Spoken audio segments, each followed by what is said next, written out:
ছিল একটা বিয়ে বাড়ি, সেখানেই যাব। তো সেজন্যই রেডি হয়েছি।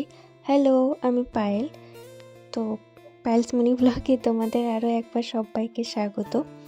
তোমরা কে কোথা থেকে আমার ভিডিও দেখো প্লিজ একটু জানিও তো। তো আজকে এই ব্ল্যাক শাড়িটা পরেছি।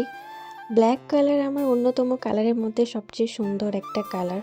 কালো কালারটা আমার সত্যি খুবই স্পেশালি, পার্সোনালি আমার খুবই পছন্দ। যাই হোক, তো অনেক কালোর প্রশংসা করে ফেলেছি, এবার বিয়ে বাড়ির চাই। এই তো বিয়ে বাড়ি চলে এসেছি, আর দেখো কত সুন্দর সাজিয়েছে। যাদের বিয়েতে এসেছি এই যে দেখো তাদেরকে। মেঘনাথ আর মৌ সম্পর্কে আমার কাকিমার কাকাই হচ্ছে। তো এই যে এখানে যত ডেকোরেটার্সের প্যান্ডেলের যত জিনিস দেখতে পাচ্ছ, এগুলো সব আমার বাবার দোকানের, ঠিক আছে। আর এই যে বরবউ কি মিষ্টি লাগছে, এদেরই ছোট্ট একটা ক্লিপ আমি ক্যাপচার করেছিলাম, আমার খুব ভালো লাগছিল।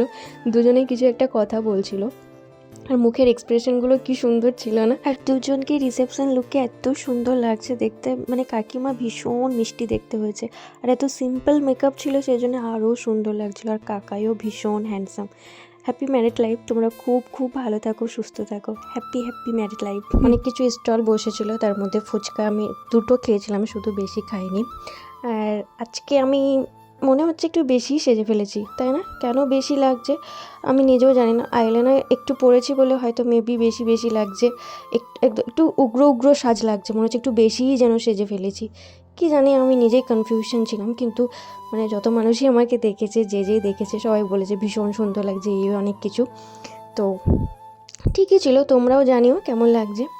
আর সব থেকে বেশি সুন্দর আমার মা কাকিমাদেরকে আর আমার বোনকেই লাগছিলো। আমার সান্ত্বনা কাকিমাকেও দেখো কত সুন্দর লাগছিলো, আর আমার মাকেও ভীষণ মিষ্টি লাগছিলো জানো। আর সমস্যা হচ্ছে এই একটাই, যে যেদিনই একটু বেশি সুন্দর লাগে বা যেদিনই একটু নিজেকে অন্যরকম লাগে বা একটু সুন্দর করে সাজা হয়, তখনই দেখবো ভালো ফটো তোলা হয় না, ভিডিও করা হয় না, যেটা কিনা আমার একদম মন খারাপের কারণ হয়ে দাঁড়ায়।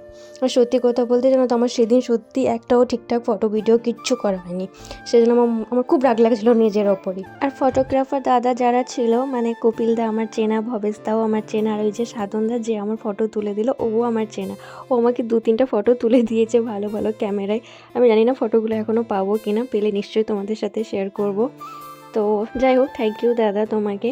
এবার আমরা বাড়ি যাব, আমাদের খাওয়া দাওয়া হয়ে গিয়েছে, তারপর চলে এসেছিলাম বাড়ি। তো এই ছিল আমার একটা সুন্দর বিয়ে বাড়ির ব্লগ। দেখা হচ্ছে অন্য কোনো সুন্দর ব্লগে। সবাই ভালো থেকো, সুস্থ থেকো, টেক লাভ এভরিওয়ান।